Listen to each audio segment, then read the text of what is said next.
تخيل تصحى من النوم تلاقي كل فلوسك ضاعت وكمان بقيت مديون بسبب ان في واحد نصب عليك، وتعرف كمان ان اللي نصب عليك ده عايش حياته ويتنعم بفلوسك وفلوس غيرك. ده اللي حصل لبيلي بطل فيلم كولد وولت. وكولد وولت ده مصطلح بيطلق على محافظ العملات الرقمية المحمية بعدد كبير من كلمات السر والشفرات. وبيلي كان مجرد شخص عادي ظروفه المادية مش كويسة، وده كان سبب ان مراته تتطلق منه وتاخد منه البيت والبنت الوحيدة اللي خلفوها. ودي كانت الحاجة الوحيدة الحلوة اللي في حياة بيلي، لحد ما في يوم واحد صاحبه اتعرف عليه من على النت، عرفه على عملة رقمية زي البيتكوين اسمها تيوليب، وقال له ان دي العملة، وان اللي هيشتريها دلوقتي في البداية هيكسب زي اللي اشتروا البيتكوين ما كسبوا قبل كده. وبالفعل ابتدى يحط فلوسه في عملة تيوليب، وكمان يقنع اصحابه انهم يشتروها ويستثمروا فيها. واقرب صاحب ليه كان اسمه دوم، وده كان لاعب مصارعة وكان طيب جدا وعنده اخلاق، مش بيحب الطرق الملتوية ولا العنف. وهما الاتنين حطوا كل فلوسهم في العملة الرقمية دي، وكانت فعلا سعرها بيزيد وهما كانوا بيكسبوا، لدرجة ان بيلي كان مكلم وكيلة عقارات عشان تشوف له بيت كبير يشتريه عشان يعيش فيه هو وبنته بعيد عن مراته. ودوم كمان كان بيفكر يشتري صالة الجيم اللي كان بيشغل فيها، لكن فجأة لا تأتي الرياح بما تشتهي السفن، العملة بتقع مرة واحدة وبيخسروا كل فلوسهم، وكمان بيتحول رصيدهم للسالب، يعني أصبح عليهم ديون.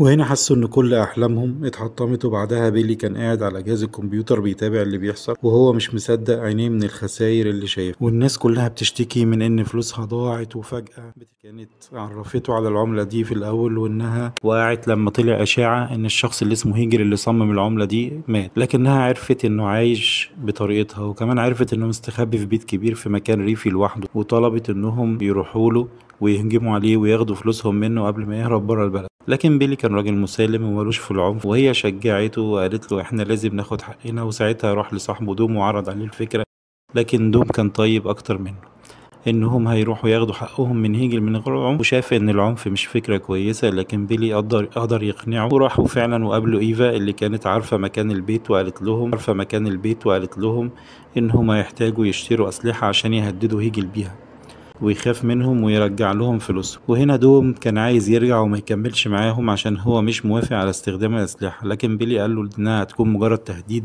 مش هيستخدموها. وراحوا مع بعض وجابوا أكل من مطعم، وبيلي راح خبط على الباب كأنه عامل ديليفري بيوصل اوردر عادي، لكن محدش فتح الباب. وفي الوقت ده ظهر راجل عجوز هو حارس البيت. طول ما هيجل مش موجود هو بيحرس، وقال لبيلي ان مفيش حد في البيت، لان تقريبا هيجل لما دخل البيت البواب ما كانش شايف. ساعتها هما مشيوا بالعربيه وفضلوا يراقبوا البيت من بعيد لحد ما شافوا انوار وفي خيال شخص جوه البيت. راحوا على طول دخلوا من باب خلفي البيت وابتدوا يدوروا. وساعتها سمعوا سماعات صوت عالي كده بيقول لهم ان الشرطه جايه في الطريق وان البيت مؤمن. وهم مسكتوش وابتدوا ان هم يدوروا على هيك. وفعلا طلعوا الدور اللي فوق، لقوه مستخبي في اوضه وقافل على نفسه، وفتح لهم لما هددوه وكتفوه. طلبوا منه يرجع لهم فلوسهم، وساعتها قال لهم ان هو مش هيقدر يديهم فلوسهم، واكيد مش هيشيل الفلوس كلها هنا، وانها في محافظ الكترونيه، والمحافظ الالكترونيه دي محميه كلمات سر، وهو اصلا مش شايل كلمات السر دي معاه، شايلها في خزنه في بنك. بيحاول ان هو يكسب وقت ويحاول يماطلهم، لكن لما ضغطوا عليه خلوه كلم واحده مساعده بتاعته، طلب منها ان هي تفك له صندوق من صناديق الفلوس بتاعته وتبعتها له، بس ده كان هياخد وقت لحد الصبح، فكان لازم يستنوا لحد الصبح ويفضلوا مكتفينه ويراقبوه، كل واحد يراقبه شويه عشان خاطر ما يهربش.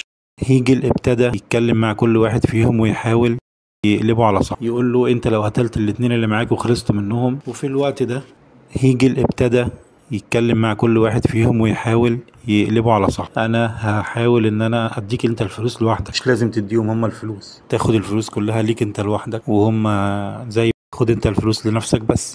وكل شوية يتكلم مع حد فيهم ويحاول ان هو يكسبه لصالحه، وطبعا كلهم ما سمعوش كلام.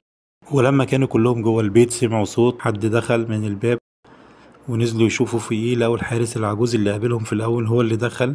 وبيلي للاسف قتله بالغلط، ومن هنا الدنيا اتقلبت، وبيلي ودوم زعلوا وتعاركوا مع بعض. وايفا كانت قاعده على الكمبيوتر بتحاول تصمم برنامج يخليهم لما ياخدوا الفلوس يقدروا يرجعوها لكل الناس اللي اتنصب عليهم، مش بس هما اللي ياخدوا. ونقلت البرنامج ده على تليفون بيلي كمان، ودوم كمان كانت عاجباها الفكره. ولما كانوا كلهم مشغولين هيجل قدر يفك نفسه وراح جاب قوس بيضرب سهام قاتله، وابتدى يدور عليهم واحد واحد.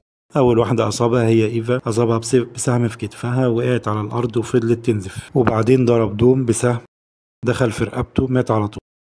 لكن بيلي قدر يهرب منه وجري برا البيت واستخبى في بيت تاني لحد ما قدر يتمكن من هيجل واخده ورجع بيه على البيت. وفي الوقت ده كانت ايفا فاقت وراحت ركبت العربيه وهربت لانها عرفت ان البوليس في الطريق. ولما بيلي اتمكن من هيجل وهدده بالقتل ولو ما قالوش ازاي يفك شفره المحافظ الالكترونيه، خلاه يفكها له فعلا ويحول له كل الفلوس على تليفونه حوالي 259 مليون يورو. لكن في الوقت ده بيلي سمع صفارات سيارات الشرطه وهرب من البدروم لحد ما طلع في مكان بعيد عن البيت وحول الفلوس اللي جات له كلها للناس. وطبعا بنته وصل لها نصيبه حوالي 16 مليون يورو وبعدين مات في الجليد.